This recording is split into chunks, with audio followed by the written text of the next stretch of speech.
महिलाओं को दाढ़ी क्यों नहीं आती है? मंदिर में घंटी क्यों लगाते हैं? कलयुग का अंत कैसे होगा? तो दोस्तों, इन सब सवालों का जवाब आज हम जानेंगे इस वीडियो में। महिलाओं को दाढ़ी क्यों नहीं आती है? स्त्री और पुरुष सभी के शरीर पर बाल होते हैं, लेकिन महिलाओं की अपेक्षा पुरुषों के शरीर में ज्यादा बाल होते हैं। एक सामान्य पुरुष के शरीर में टेस्टोस्टेरोन का 1/4 भाग पाया जाता है, जिसकी वजह से उसे दाढ़ी निकलती है। यदि इसे रेजर से ना साफ किया जाए तो यह काफी बड़ी और घनी हो जाती है। दाढ़ी और आवाज में भारीपन की वजह से पुरुषों में दाढ़ी का निकलना उनके सेक्सुअल रूप में मैच्योर होने की पहचान होती है। इसके बाद उनके शरीर के बाकी अंगों का भी विकास होता है, जबकि महिलाओं में कुछ अलग तरह के लक्षण दिखाई देते हैं। डाईहाइड्रो टेस्टोस्टेरोन की वजह से पुरुषों में हेयर फॉलिकल उत्तेजित होते हैं, जिसकी वजह से उन्हें दाढ़ी आती है। महिलाओं में यह एंजाइम नहीं पाया जाता है, जिसकी वजह से महिलाओं को दाढ़ी नहीं आती है।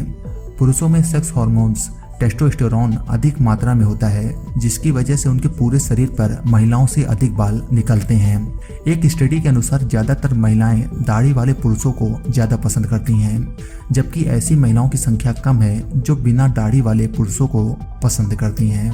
पुरुष और महिला दोनों के हार्मोन्स में काफी अंतर होता है।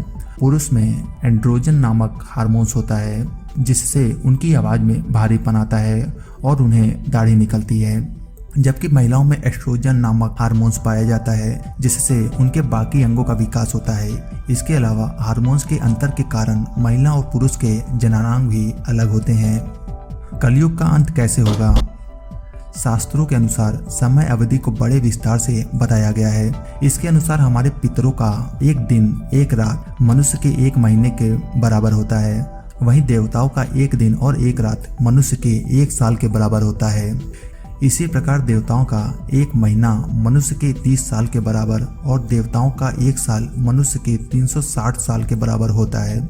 शास्त्रों के अनुसार कलयुग 4,32,000 साल का है, जिसमें अभी 4,27,000 साल बचे हुए हैं। इसके बाद कलयुग का अंत होगा और फिर से सतयुग प्रारंभ होगा।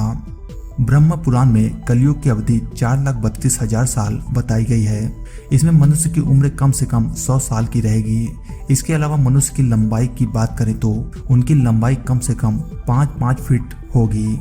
जैसे जैसे कलयुग का अंत करीब आने लगेगा, मनुष्य जाति का अंत होने लगेगा।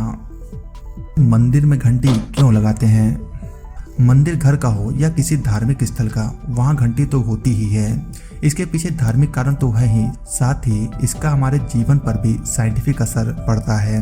वैज्ञानिकों का कहना है कि जब घंटी बजाई जाती है तो वातावरण में कंपन पैदा होता है, जो वायुमंडल के कारण काफी दूर तक जाता है। इस कंपन का फायदा यह होता है कि इसके क्षेत्र में आने वाले सभी जीवाणु, विषाणु और सूक्ष्म जीव नष्ट हो जाते हैं, जिससे आसपास का वातावरण शुद्ध हो जाता है। यही कारण है कि जिन जगहों पर घंटे बजाने की आवाज नियमित आती रहती है, वहां का वातावरण हमेशा शुद्ध और पवित्र बना रहता है। प्रवेश द्वार पर घंटी होने के कुछ ये भी फायदे होते हैं, जैसे कि घंटी बजाने से देवताओं के समक्ष आपकी हाजिरी लग जाती है। मान्यता है कि घंटी बजाने से मंदिर में स्थापित देवी देवताओं की मूर्तियों में चेतना जागृत होती है, जिसके बाद उनकी पूजा और आराधना अधिक फलदायक और प्रभावशाली बन जाता है।